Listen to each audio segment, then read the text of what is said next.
Hi there and welcome to MiWeek. I'm Christy McDonald. We are at the Detroit Policy Conference at the Motor City Casino, a day-long event to bring together city leaders, policymakers, heads of nonprofits, and business minds to look at some of the successes and the next challenges for the city of Detroit. We have a full show for you. So coming up, the CEO of the Detroit Regional Chamber, Sandy Baruah, joins us for a candid talk about Detroit development, economic next steps, and bringing business to the neighborhoods. Plus, you won't want to miss our conversation with Detroit Police Chief James Craig about the intersection of crime, technology, and new practices DPD is putting in place to keep residents safer. That is all coming up for you. So let's get started with our MiWeek contributor, Stephen Henderson from the Detroit Free Press and CEO of the Detroit Regional Chamber, Sandy Baruah. Nolan Finley is here at the conference, but he's moderating a session right now, so he's a little bit busy, but he's going to join us later. I'm happy to be Nolan's substitute for a few minutes. Now be careful what you wish for, Sandy. Listen, we both lean right. All right, true that. All right, so let's start. It's always interesting to me when you put together the Detroit Policy Conference and some of the topics of conversation in the breakout sessions, how you get together and kind of get your finger on the pulse of what people are actually talking about and the next challenges and steps for the city of Detroit. What were you thinking about this year? So, one, the overall theme of this year's conference is to really celebrate how far we've come in 6 years. I mean, it's been amazing. I mean, if we rewind the tape 6 years ago and said that we would be one of the hottest cities in the country right now, we'd be the city for next generation mobility, that downtown real estate would be essentially sold out. If we said those things, we thought, we think we were crazy, but we've made amazing progress, so we want to celebrate that. What have we done in public safety? What have we done in the neighborhoods? What are we doing around philanthropy? Those are the kinds of topics that we're talking about today. So what remains? I mean, if you look at where we were 6 years ago, look at now, of course we're light years ahead. Yeah. We still sort of have light years to go in some ways. Yeah, and in my opening, I tried to make that clear. So, even though today is really about celebration, and let's take a day to kind of celebrate how far we've come. Let's not forget we have a long way to go. I mean, but my theme of the opening was, we've come so far, so fast.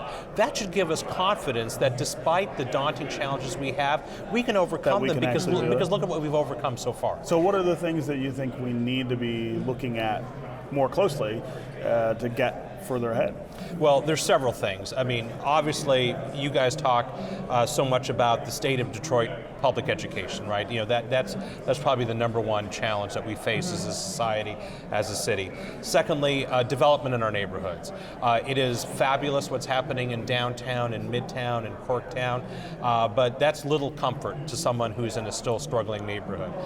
So what are the philanthropic and governmental interventions that can then be taken by the private sector so they can be sustainable over the long term, and that's a challenge. Public safety continues to be a challenge. We've made tremendous progress in public safety, but until we're a safe city for all, development's going to be a challenge. I want to talk a little bit about education and what you think the private sector can do now in the situation in the city of Detroit, because I think you have parents who are very uneasy about what the future is. There's talk about school closings, the stability of the district, and where things are going to go from here. What do you see the role of the private sector in looking at Detroit education for students right now?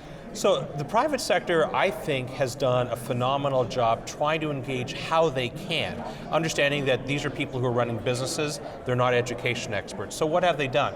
Business after business have done things like adopt schools. You look at General Motors and Lear, they're adopting schools. You look at our organization, the Detroit Regional Chamber, we run the largest universal college scholarship program in the nation that is applicable to every Detroit student who goes to any Detroit school. There's a free path to college in the city of Detroit, unlike just about any other city in the nation. You look at how businesses are investing in things like the Michigan Education Excellence Foundation. You look at what businesses are doing around reading programs. But at the end of the day, transformation in education has to come from the education community and the public sector. The business community is ready to help, and frankly, the business community has been thinking, we've been doing a lot for a lot of years. We're not seeing the impact of that.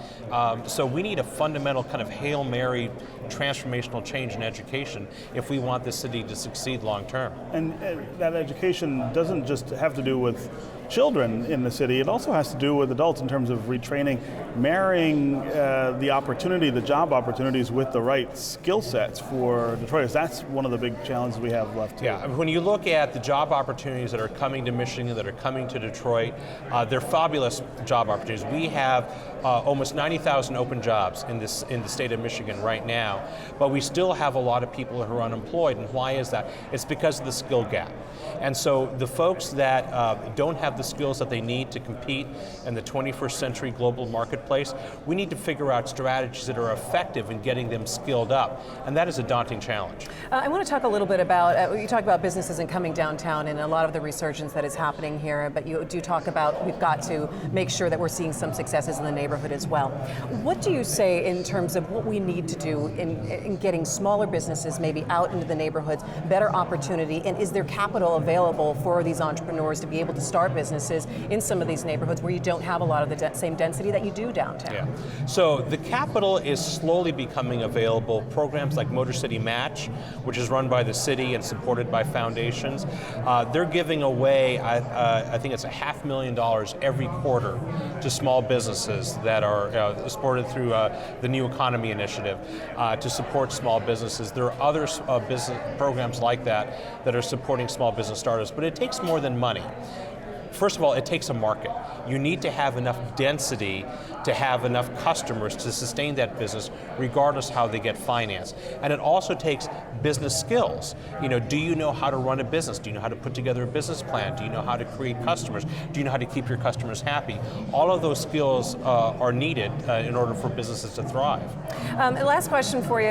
One of the items on the agenda today at the conference is actually hearing from Chris Ilitch after the passing of his father. What kind of role do you see him taking now in leadership in the city of Detroit going forward? This is almost kind of like a bit of a coming out for him, I think, at this conference. Well, Chris has been running the Ilitch empire now for quite some time, very quietly but very effectively. And if you look at the District Detroit plans, that has Chris Ilitch's fingerprints all over it.